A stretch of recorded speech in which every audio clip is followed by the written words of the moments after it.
जय हिंद।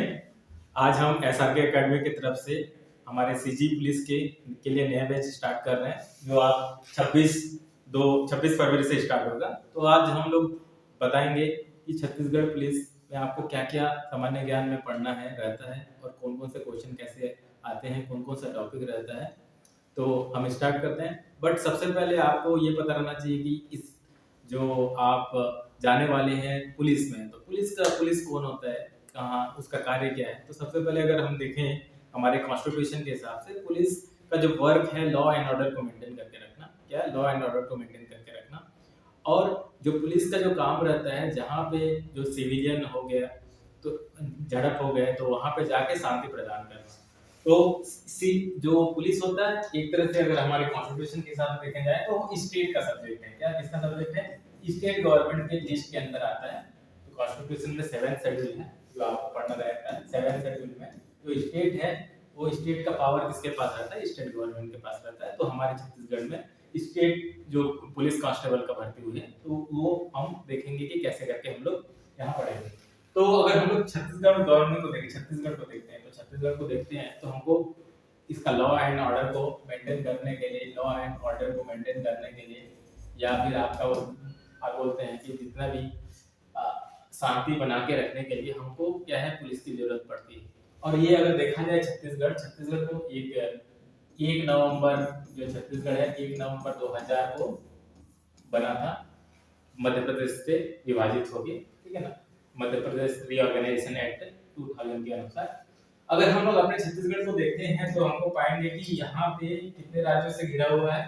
तो आपको यहाँ पे पता चलेगा कि यहाँ पे 7 राज्यों से घिरा हुआ है। 7 राज्यों से सबसे ऊपर में देखेंगे तो यहाँ पे आपका झारखंड मिलेगा, झारखंड है। यहाँ पे आपका उत्तर प्रदेश मिलेगा और इधर आपको मिलेगा मध्य प्रदेश मिलेगा। उसके बाद आपको यहाँ पे मिलेगा महाराष्ट्र मिलेगा और यहाँ पे आपको नीचे में महाराष्ट्र के यहाँ पे आपको मिलेगा आंध्र प्रदेश मिलेगा, आंध्र प्रदेश। उसके बाद आपको मिलेगा तेलंगाना मिलेगा और आप इधर को मिलेगा आपका ओडिशा। क्योंकि 7 राज्यों से मिलकर बना है, इसकी बॉर्डर में है, तो ये हमारे देश के लिए बहुत इंपॉर्टेंट राज्य भी बन जाता है। अगर यहाँ पे कोई लॉ एंड ऑर्डर की समस्या आती है तो इसके साथ साथ 7 राज्यों में भी इसका इफेक्ट देखने को मिल सकता है। और अगर इसका ग्रेविटी बताएं, अगर आपको छत्तीसगढ़ पुलिस बनना चाहते हो और उसका महत्व क्या है, अगर इसको बताने के लिए कहूँ तो ये बहुत ही इंपॉर्टेंट है। अगर आप अपने देश को अगर सर्व करना चाहते हैं ये तो आप आर्मी में भी जा सकते हैं, जो कि बाहर के बॉर्डर के साथ आप रक्षा करोगे। और अंदर में अगर आपको रक्षा करना है तो Chhattisgarh one of the important position हो जाता है पूरे देश में। अगर आप यहाँ पे अगर सर्विस कर रहे हैं तो आप बहुत भाग्यशाली हैं। क्यों भाग्यशाली हैं मैं बता रहा हूँ, क्योंकि अगर हम लोग ये पूरे 7 राज्यों को देखें और उनकी जनसंख्या को मिलाएं, अगर उनकी जनसंख्या को मिलाते हैं 7 राज्यों को देखते हैं तो यहाँ पे 22 करोड़ है, अराउंड 10 करोड़ के आसपास है, यहाँ पे 15 करोड़ के आसपास है और ये दोनों को मिला के लगभग 13 या 15 करोड़ के आसपास मिल जाएंगे। उड़ीसा में लगभग 7-8 करोड़ के आसपास मिल जाएंगे। ठीक है? और यहाँ पे लगभग 3 करोड़ के आसपास में टोटल अगर मैं बताऊं, अगर पॉपुलेशन अगर पूरे देश का छत्तीसगढ़ के आसपास के बताएं तो 50% के आसपास हो जाता है। मतलब अगर आप छत्तीसगढ़ के लॉ एंड ऑर्डर को सर्व कर रहे हैं, मतलब इसके कारण देश का 50% व्यक्ति सुरक्षित महसूस कर सकता है। कितना बड़ी बात है। अगर आप पुलिस व्यवस्था में जाते हैं या फिर यहाँ पे कोई भी सेना के व्यवस्था में जाते हैं तो आपके लिए बहुत बड़ी गर्व की बात है, क्योंकि आप अगर इस राज्य में सर्व करके अगर यहाँ का लॉ एंड ऑर्डर को मेंटेन कर रहे हैं, यहाँ पे स्टेबिलिटी लेके आ रहे हैं, यहाँ पे शांति बहाली कर रहे हैं, मतलब आपके इस छोटे से योगदान के कारण देश का 50% व्यक्ति जो डायरेक्टली इफेक्ट पड़ता है इस छत्तीसगढ़ के बॉर्डर के कारण चुने हुए का, तो आप उसको सर्व कर रहे हैं। तो ये बहुत ही अच्छा अपॉर्चुनिटी है। अगर आप देश के लिए सर्व करना चाहते हैं, अपने राज्य के लिए सर्व करना चाहते हैं, तो ये बहुत ही इंपॉर्टेंट है जो कि मैं आपको बताना चाहता हूँ। आपका जो यहाँ पे वर्क रहेगा, सेवा रहेगा, उससे सबको प्रभाव पड़ेगा। आपका छत्तीसगढ़ से ही नहीं बल्कि आप छत्तीसगढ़ के बाहर के भी राज्यों को इनडायरेक्ट रूप से आप यहाँ पे सेवा दे रहे हैं। तो हम देखते हैं कि हमारे जो सिलेबस में क्या है, आप देखते हैं हमारे सिलेबस में क्या है। तो हमारे सिलेबस में जो है वो देखते हैं, तो हमको कुछ कुछ सब्जेक्ट पता रहना चाहिए जो हमको पूछा जाएगा और हमारे जीएस के स्टडी में।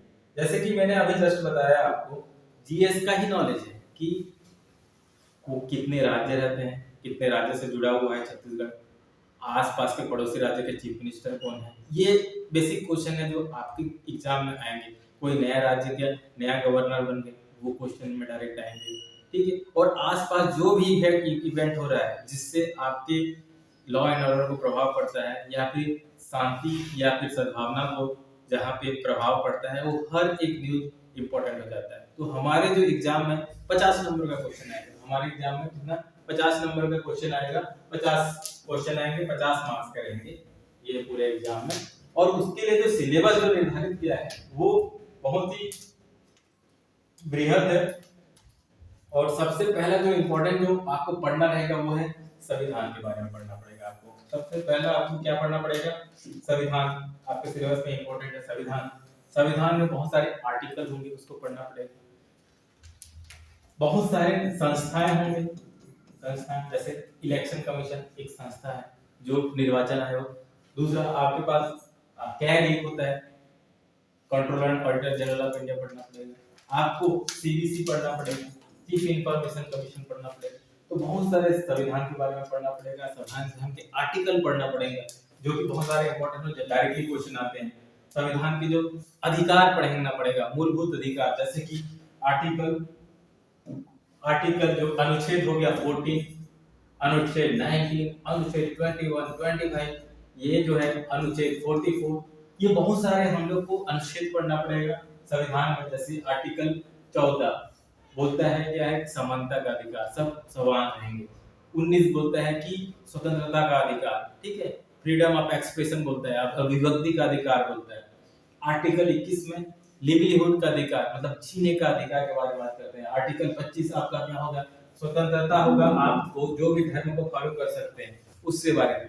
कुछ राज्य के नीति निर्देशक सिद्धांत पढ़ना पड़ेगा, केंद्र सरकार, राज्य सरकार, इसमें पढ़ेंगे हम लोग। और भारतीय राजनीति के बारे में पढ़ना पड़ेगा, जो संविधान है उसको कैसे करके हम लोग अपने राजनीति में इस्तेमाल करते हैं उसके बारे में पढ़ना पड़ेगा। फंक्शनल एस्पेक्ट पढ़ना पड़ेगा, राष्ट्रपति, राज्यपाल क्या होता है, उसके बाद मुख्यमंत्री, मुख्यमंत्री के कार्य कितने हैं, उनके दायरे कितने हैं, उसके बाद कौन सा नियम बना सकता है, कौन सा नहीं बना सकता है, जो कार्यपालिका क्या कर सकती है, न्यायपालिका क्या कर सकती है, विधायिका क्या कर सकती है, इसके सब कुछ हम लोग भारतीय राजनीति में पढ़ेंगे। उसके अलावा लीडर ऑफ अपोजिशन क्या होता है, विपक्षी पार्टी क्या होता है, पार्टी क्या होता है, सिविल सोसाइटी क्या पद होता है, ये सब कुछ हम लोग पढ़ेंगे। उसके बाद मोस्ट इंपोर्टेंट चीज क्या पढ़ेंगे कि जो हमारा देश है उसका जो पुराना इतिहास है वो पढ़ने की कोशिश करेंगे। तो भारत का इतिहास के बारे में पढ़ेंगे, सबसे पहले भारत का इतिहास के बारे में पढ़ेंगे, ठीक। उसके बाद छत्तीसगढ़ के इतिहास के बारे में भी पढ़ेंगे, यहाँ से भी क्वेश्चन आएगा। और उसके बाद क्या है कि सबसे इम्पोर्टेंट जो सबसे ज्यादा आएगा हमारे एग्जाम में वो है राष्ट्रीय आंदोलन। क्या, राष्ट्रीय आंदोलन, जो इंडियन नेशनल मूवमेंट जिसको बोलते हैं, जो कि सबसे ज्यादा इम्पोर्टेंट है और यहाँ से क्वेश्चन आना श्योर है। और यहाँ से जो क्वेश्चन आता है, जैसे कि आप जानते हैं क्या कि कौन इम्पोर्टेंट इवेंट का हुआ, कोई एक घटना है, इम्पोर्टेंट कौन कौन से घटनाएं थी, जैसे कि भारत छोड़ो आंदोलन का हुआ, सविनय आंदोलन का हुआ,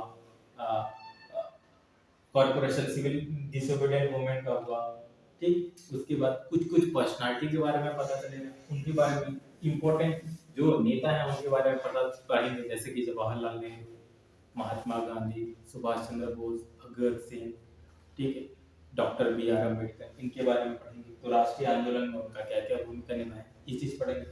उसके बाद हम लोग पढ़ेंगे भूगोल, भूगोल भी पढ़ेंगे। भूगोल एक इम्पोर्टेंट एस्पेक्ट है जो कि आपका छत्तीसगढ़ का भी पढ़ना पड़ेगा, भारत का और विश्व का।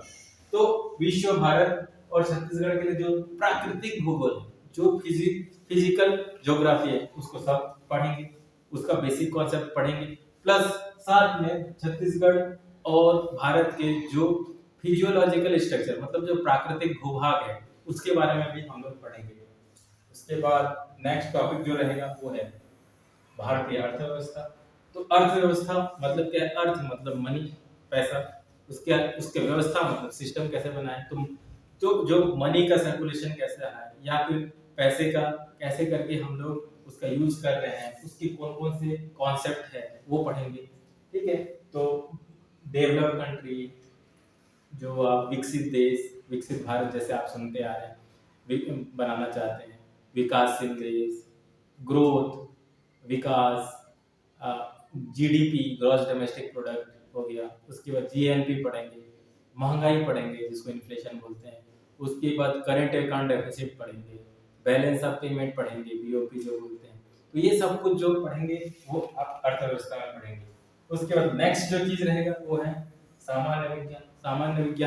सामान्य विज्ञान में आप फिजिक्स, केमिस्ट्री, बायोलॉजी के जो इम्पोर्टेंट जो एप्लीकेशन पार्ट है या फिर जो व्यवहारिक के रूप में जो यूज करते हैं उसको पढ़ेंगे। उसके बाद जो करेंट इवेंट पढ़ेंगे, घटनाएं, वर्तमान की जो घटनाएं हो रही है, ठीक है ना, सामाजिक जो घटना हो रही है उसके बारे में पढ़ेंगे। राष्ट्रीय और अंतर्राष्ट्रीय महत्व के जैसे कुछ इंपॉर्टेंट घटनाएं हो रही हैं तो उसके अराउंड क्या है कि हमको पढ़ना रहेगा, जानना रहेगा। क्वेश्चन डायरेक्टली वहां से पूछ सकता है, जैसे कि अभी जो हो रहा है अफगानिस्तान में या फिर यूक्रेन और रशिया में। और आप देखेंगे तो अरब इजराइल के बीच में जो हो रहा है, या फिर चाइना, साउथ चाइना सी में जो हो रहा है, या तो ये इस टाइप के बहुत सारे इवेंट हम लोग पढ़ेंगे। नए नए साइंस एंड टेक्नोलॉजी में कुछ कुछ इवेंट पढ़ेंगे, जैसे कि आर्टिफिशियल इंटेलिजेंस बहुत ज़्यादा न्यूज़ में है वो पढ़ेंगे। ब्लॉकचेन हो गया, उसका नया नया टेक्नोलॉजी जो आ रहा है, जैसे न्यूरोलिंक प्रोजेक्ट के बारे में पढ़ सकते हैं। तो ऐसे बहुत सारे जो सामान्य ज्ञान के टेक्नोलॉजी चीज़ें पढ़ेंगे।